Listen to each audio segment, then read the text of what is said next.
Estas são as punições mais brutais do Império Azteca, do horrível ao aterrorizante. Número 10. Ser criança não é fácil. A escola, tarefas e pais sempre cobrando. Para as crianças mexica era ainda pior. Na cultura azteca, crianças de 4 anos já eram vistas como pequenos adultos, realizando tarefas, cozinhando, trabalhando e fazendo compras no mercado para os pais. Apesar de só serem consideradas responsáveis legalmente aos 10 anos, crianças aztecas ainda podiam ser severamente punidas por desobediência.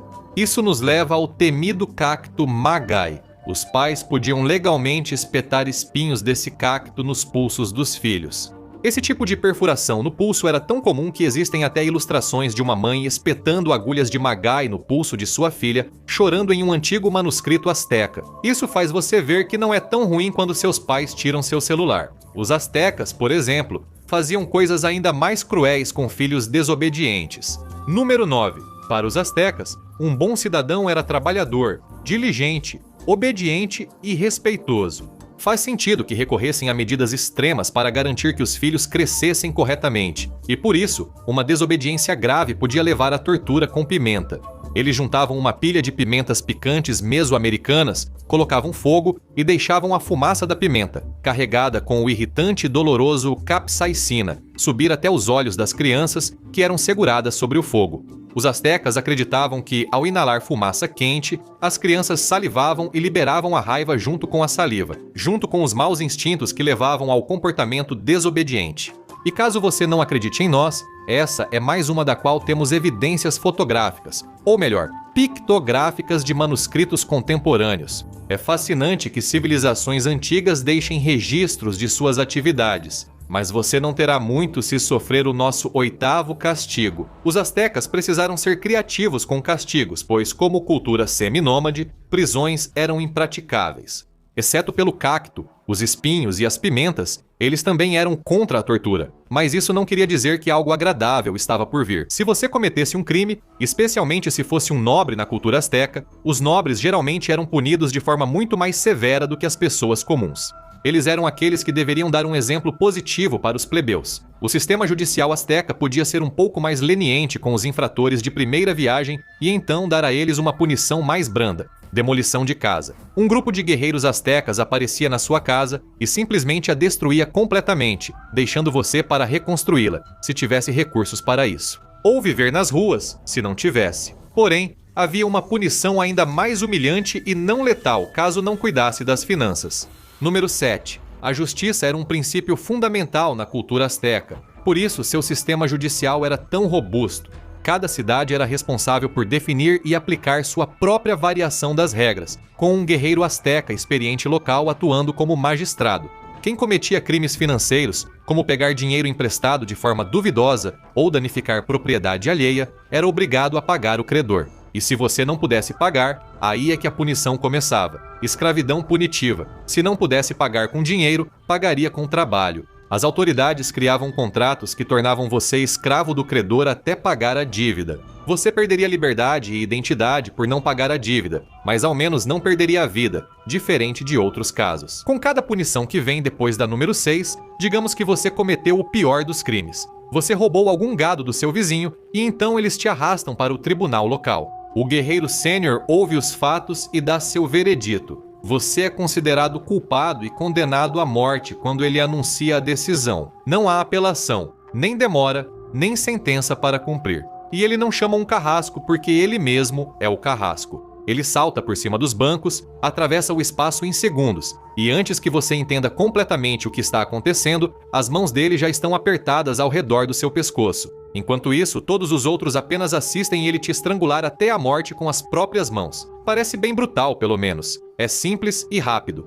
Você se surpreenderia com a quantidade de crimes que podiam resultar em pena de morte, de fraude e feitiçaria até embriaguez em público. Além de todos esses crimes estranhos, você também seria executado pelos crimes mais esperados, como assassinato e crimes sexuais. E agora você vai descobrir o que eles faziam com os adúlteros. Número 5. Esse é mais um daqueles crimes em que existe um claro padrão duplo. Não dá para esperar que uma cultura de 1300 a 1500 fosse tão progressista.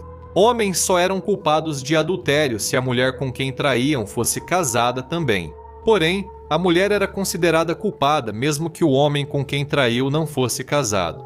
Ironicamente, o homem também seria considerado culpado nesse caso, por trair com uma mulher casada. E os astecas levavam tudo isso tão a sério que eles não apenas executavam os adúlteros. As pessoas que sabiam do caso, mas não faziam nada para impedir, eram consideradas cúmplices do crime, e todos os envolvidos podiam receber a pena de morte. Como hoje, casos extraconjugais eram escandalosos e geravam fofocas. Por isso, toda a cidade provavelmente assistia ao julgamento.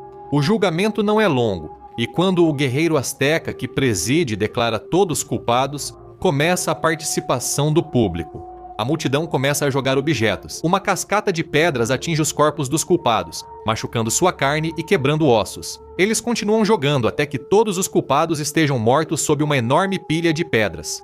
A punição era desproporcional, mas em uma cultura que prezava valores familiares, uma execução pública brutal servia de exemplo. Porque ninguém queria acabar do lado errado de uma pedra voadora, mas muitas culturas apedrejam pessoas. Este próximo castigo brutal é exclusivamente asteca. Número 4. Destinos brutais aguardavam soldados que enfrentavam o exército asteca, formado por alguns dos guerreiros mais agressivos da história. Eles também tinham muito respeito por guerreiros que consideravam fortes e honrados, mesmo que lutassem pelo outro lado.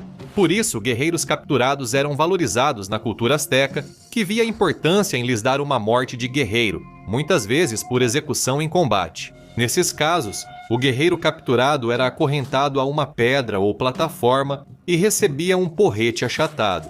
Eles teriam que enfrentar um lutador asteca armado com um porrete, o que dava ao asteca clara vantagem e chance de matar o prisioneiro, o que serviria de sacrifício para Tezcatlipoca, deus da noite, feitiçaria, destino e amante da discórdia.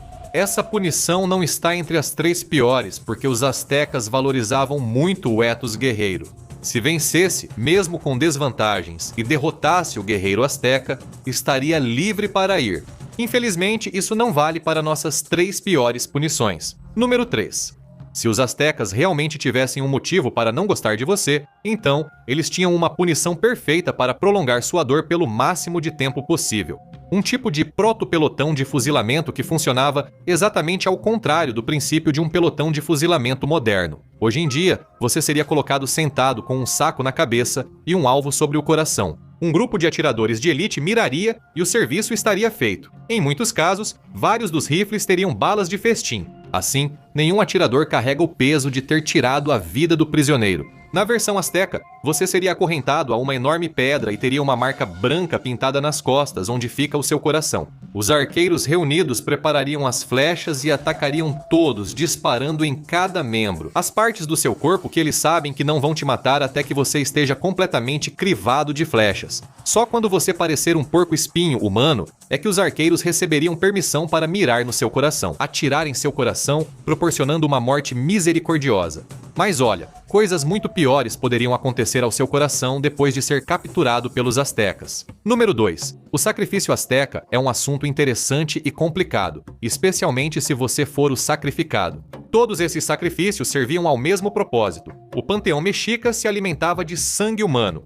A realização dos rituais variava conforme o deus homenageado, sendo prisioneiros de guerra as vítimas mais comuns. Se quisessem sacrificar você para Huitzilopochtli, você seria levado a uma das pirâmides do Templo Maior e amarrado a uma pedra, preparando-se para encontrar um sumo sacerdote asteca com sua faca de obsidiana favorita, com a precisão de quem já fez isso milhares de vezes. O sumo sacerdote cortará seu peito com a faca enquanto você está vivo e arrancará seu coração ainda batendo. Seria oferecido ao deus Sol e seu corpo enviado ao guerreiro asteca que o capturou. Ele poderia cortar em pedaços e enviar as partes para pessoas importantes como tributo ou comer partes do seu corpo para ganhar o seu poder e se elevar na cultura guerreira.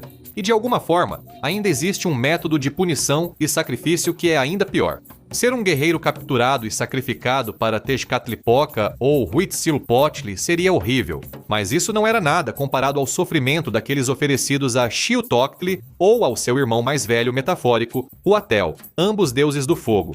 Você seria convidado para um grande banquete comemorativo como convidado de honra. Que gentileza! O ruim é que, após comer e beber, você é jogado no fogo, retirado e depois lançado novamente. É uma torturante provação de dor. E antes de morrer, seu corpo quase carbonizado é retirado da pira. Então um sacerdote pode, isso mesmo, arrancar seu coração com uma faca de obsidiana e depois o resto de você é jogado de volta às chamas? Por que não aproveitar mais as travessuras astecas? Ou conferir ele matou uma princesa e fez seu sacerdote vestir a pele dela? Ou assistir a isso?